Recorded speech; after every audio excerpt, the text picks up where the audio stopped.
안녕하세요. 여러분의 자기소개서 첨서쌤 빛나리입니다.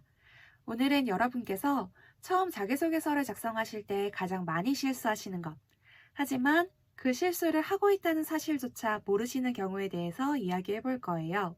그건 바로 내 주장의 핵심이 흔들리는 경우입니다. 여러분 혹시 김미경 강사님의 강연을 보신 적 있으세요? 저는 이분이 하시는 강연을 보다 보면 정말 시간이 어떻게 갔지 싶을 정도로 몰입해서 보게 되더라고요. 요즘 많은 강연이 인기가 있지만 그 중에서도 단연 대표적인 분이 아닐까 싶은데요. 이분의 강연이 왜 이렇게 인기가 있을까 생각해 보니까 전달하고자 하는 메시지가 명확하고 그 주장을 이해하기 쉽게 적절한 예시로 풀어가기 때문이라는 걸 깨닫게 됐어요.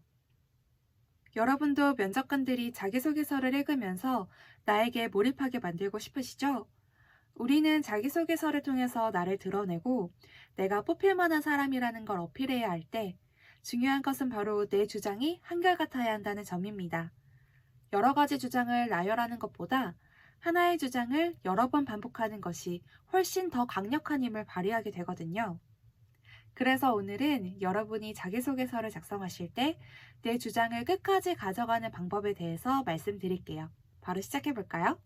먼저 여러분이 자기소개서를 작성하실 때 중점으로 두셔야 하는 건 이 문항에서 내가 어떤 역량을 주장할지 확실하게 정하는 거예요. 그래야 나의 핵심 메시지를 명확하게 전달하고 인사 담당자가 여러분의 강점을 쉽게 이해할 수 있습니다.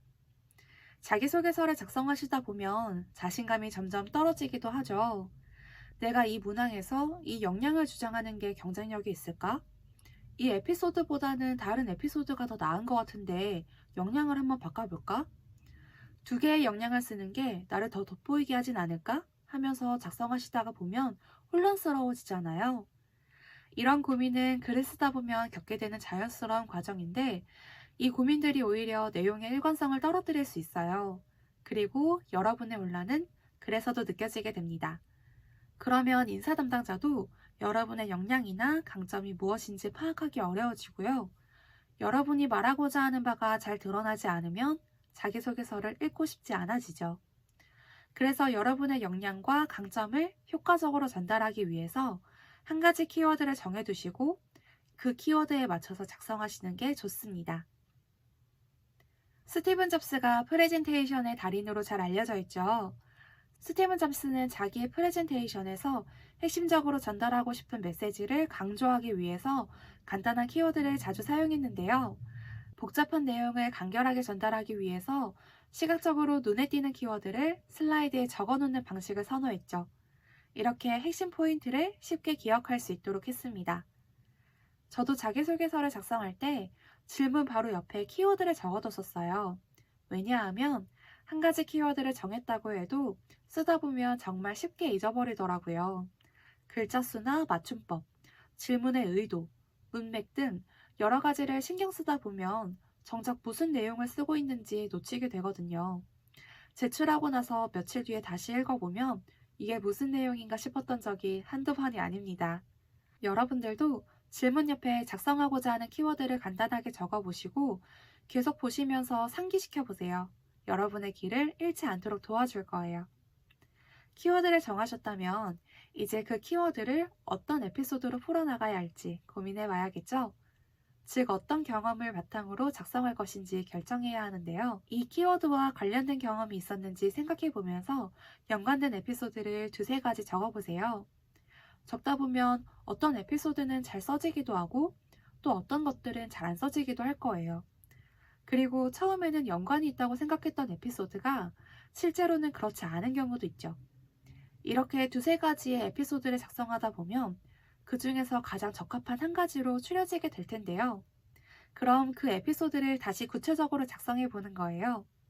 에피소드가 있었던 상황은 어떠했고, 그때 나는 어떤 행동을 했었는지, 그 행동을 해서 얻은 결과가 무엇이었고, 그 경험이 나에게 어떤 의미가 되었는지를 생각해 보면서요. 이때 처음에는 글자 수를 제한하지 말고 자유롭게 작성해 보세요. 내용이 다 작성되었을 때 중요도에 따라서 색깔로 분류해 보고 필요가 없는 부분은 소거해 보시고요. 이런 구조가 여러분의 에피소드를 더욱 명확하고 논리적으로 작성하는 데 도움을 줄 거예요. 마지막으로 작성한 내용이 여러분의 키워드와 얼마나 잘 연결되어 있는지, 얼마나 설득력이 있는지 검토하는 것 잊지 마세요. 그런데 여러분, 자기소개서를 작성하실 때 이런 생각이 드신 적 있으세요? 내가 설정한 키워드가 정말 잘 확립된 건가? 이 에피소드가 이 키워드와 잘 연결된 건가? 내가 쓴 내용이 설득력이 있는지 확신이 안 서네. 이런 고민들이요. 여러분들이 겪는 이런 어려움은 당연해요. 왜냐하면 여러분이 쓰고 계신 이야기들은 개인적인 경험이기 때문에 그 경험에 대한 이해도가 이미 높고 수시로 읽고 수정하는 과정을 반복하면서 객관적으로 판단하기 어려울 수가 있어요. 이런 상황에서 여러분이 쓴 글이 잘 전달되고 있는지, 내가 잘 작성한 건지 의문이 계속 머리에 맴돌게 되죠. 그래서 제3자의 시선으로 여러분의 자기소개서를 객관적으로 검토해주는 것이 필요합니다. 면접관도 제3자이기 때문에 같은 시각에서 여러분의 자기소개서를 보고 여러분이 놓쳤던 부분에 대해서 피드백을 주고받는 것들이 큰 도움이 될 수 있어요. 그래서 여러분의 어려움을 함께 해결하고 도와드리기 위해서 현재 5명을 대상으로 자기소개서에 대한 무료 피드백을 제공해드리고 있는데요.